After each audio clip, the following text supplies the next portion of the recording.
For the last 6 months or so, we've been working with the Welsh Government through a programme of works funded by the Nature Fund in conjunction with a series of partners and relevant organisations locally to carry out a programme of practical works on the Castlemartin Peninsula.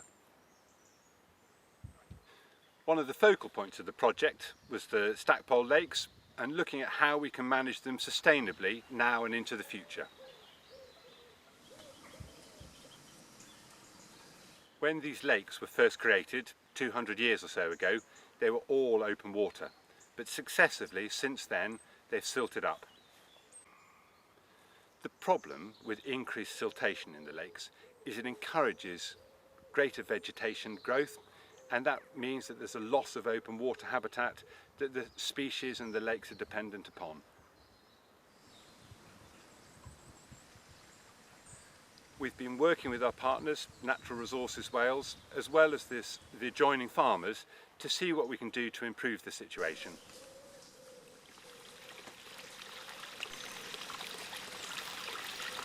Hello, I'm Paul Collier of Natural Resources Wales, and I've been helping with the Nature Fund project here on the Castlemartin Peninsula. One of the interests we've had is looking at the lake water quality and reducing the amount of silt and sediment coming into the lakes with the associated nutrients. So what we've done as part of the Nature Fund project is put in these small silt traps, which we can hopefully trap some of this silt that's coming in from the catchment and then remove that at regular intervals and improve the situation in the lakes. So here we are at one of our neighbouring farms at Stackpole, and we can see some of the work we've done here to manage some of the clean water. The building's behind me, the rain falls on that and of course is clean, but once it mixes with the dirty water of the yard, that becomes a problem to deal with. So here we've managed to separate this clean roof water into the lagoon behind me, and of course the farmer can then use that for cleaning the yard and other domestic purposes around the farmyard, and it just reduces the volume of dirty water that he needs to deal with over time. One technique we're using here is precision farming as part of the Nature Fund project, used extensively in the arable farming world but new to livestock farming. The idea is a very fine-grained analysis of the soil nutrient levels and then allowing the farmer to really custom apply nutrients in the form of fertilisers in light of that information, so no over-application of nutrients. With this trial of using precision farming here, we're hoping to reduce the amount of nutrients entering the lake system through the groundwater or in the stream water, and this will really help the ecology of the lakes. One of the elements of the Nature Fund project focused on Freshwater West and Gupton Farm, and I'm going to hand over to my colleague Chris Oliver, and he'll explain to you about the work to increase access, the new bird hide, the reed bed management and the sand dune creation. Gupton Farm is a really interesting site. Its conservation value is incredibly high as well as its social history. We have a wide range of habitats. The reed beds in particular are of particular interest, especially for their bird life. And the management we've taken place here is a rotational cut where we've gone in with a specialist tractor and we've cut a set area of reed bed, and within that we've excavated ditches and pools which increase the habitat value and hopefully attract far more species and increase the diversity of the area.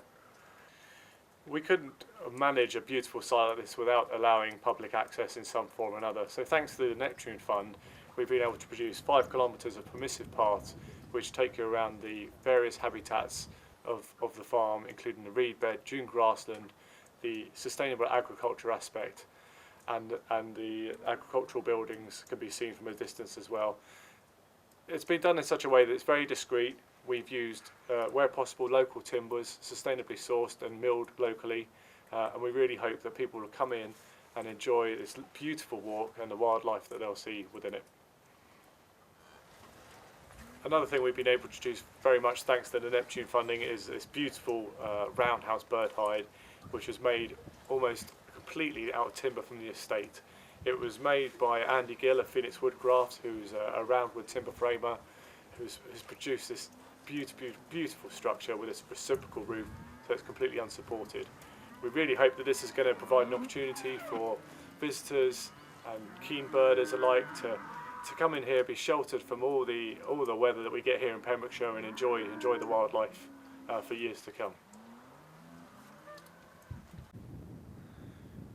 So here on the dune grassland reversion areas, we have dug these dune slacks, and the idea behind these is that we're exposing new ground, opportunities for water to fill the holes that we've dug, and also for new plants to colonise this brand new space.